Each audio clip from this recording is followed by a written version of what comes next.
Assalamualaikum. Kamu hari ini ada jadwal vaksin kan? Ya, Kamu jangan mau vaksin, tahu nggak sih tetanggaku ada yang mati gara-gara vaksin. Terus kamu nggak nonton apa berita-berita di televisi? Terus kamu nggak lihat itu di Google, di media sosial rame banget sampai trending, tahu nggak sih? Korban vaksin tuh udah banyak, kamu gak usah vaksin. emang iya ya Kak Ami? Yaudah deh tak cek dulu infonya. Makasih banyak ya Kak Ami. Got the kick.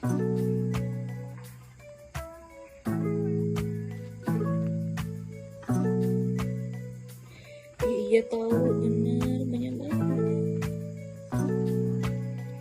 Halo? Iya kan, kamu udah siap-siap. Kita nggak usah vaksin aja ya. Tadi tuh aku dapat info dari Kak Ami. Korban vaksin tuh banyak banget. Kamu dapat informasi dari siapa? Masa sih? Ya aku jadi nggak bilang juga. Yaudah ya kita nggak usah vaksin ya. Iya bener lah ya. Aku nggak berani. Iya nggak usah. Oke. Makasih ya Sob. Yaudah gitu aja. Assalamualaikum. Waalaikumsalam.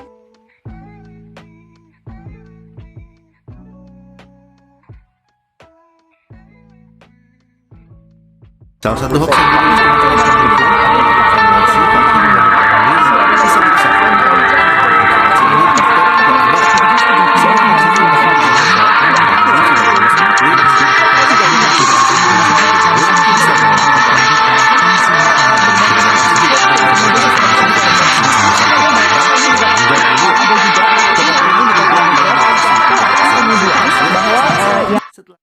Assalamualaikum warahmatullahi wabarakatuh. Perkenalkan, kami dari Fakultas Ilmu Kesehatan. Nama saya Riza Daeng, biasa dipanggil Iza.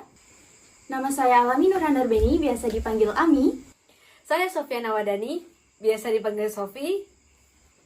Pada kesempatan kali ini, kami akan mempresentasikan karya tulis ilmiah kami yang berjudul The Hoax in Society. Mengungkap Hoax dalam Perspektif Islam. Era digitalisasi telah banyak memutakan kita dengan perkembangan teknologi. Kita bisa mengakses informasi maupun apapun yang ingin kita ketahui hanya dengan internet. Salah satu bentuk atau dampak dari perkembangan teknologi yang paling besar kita rasakan, dampaknya adalah dengan kehadiran ponsel.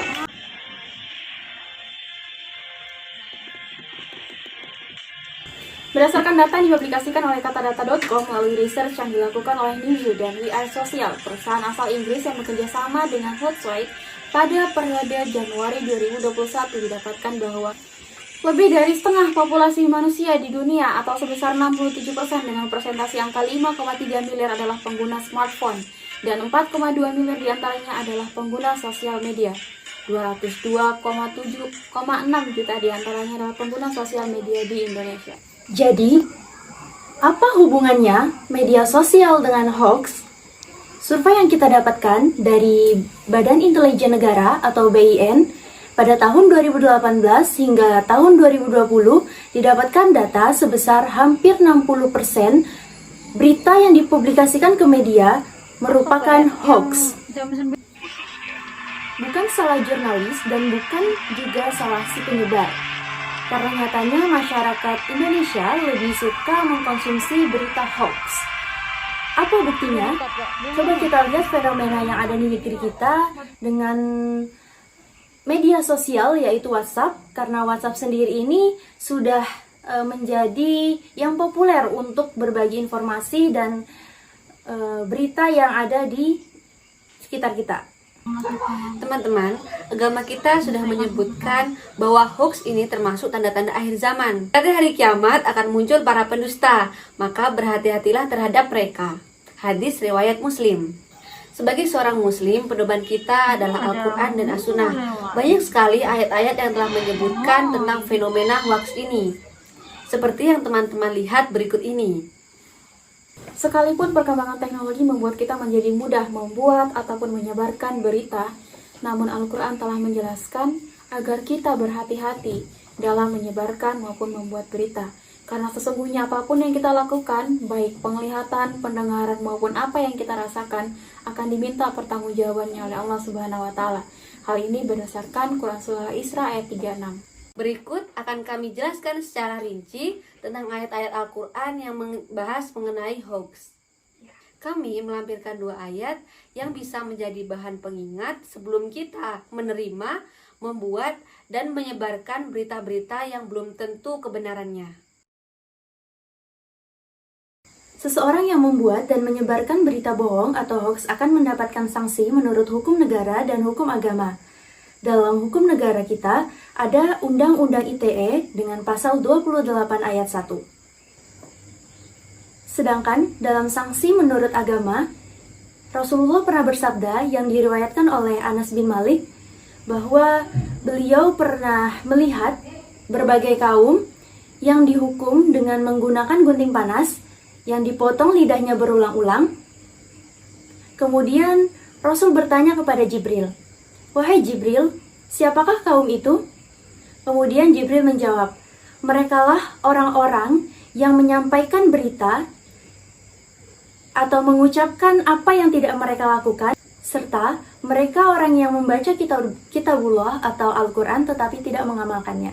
Di poin pertama, kami menawarkan untuk melakukan pemaksimalan komunitas hoax. Sebenarnya di Indonesia sudah banyak komunitas hoax yang dibentuk, namun nyatanya komunitas-komunitas hoax ini belum merata di daerah-daerah yang tidak begitu diperhatikan oleh pemerintah. Faktanya, hoax tidak hanya dialami oleh pemerintah ataupun public figure Indonesia, namun juga dialami oleh masyarakat kelas menengah bawah.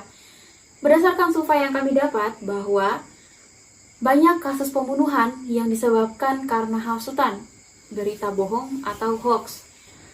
Hal ini bisa menjadi peran penting bagi komunitas-komunitas hoax untuk memberikan edukasi maupun informasi seputar hoax di lingkungan masyarakat.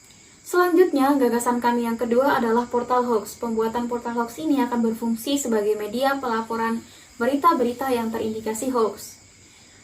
Mekanismenya adalah pelapor akan menyalin link dari berita yang didapatkan, kemudian dipaste di dalam portal hoax, dan sistem portal hoax akan langsung mendeteksi berita yang di-input oleh pelapor dan memeriksa apakah berita tersebut terindikasi hoax atau tidak.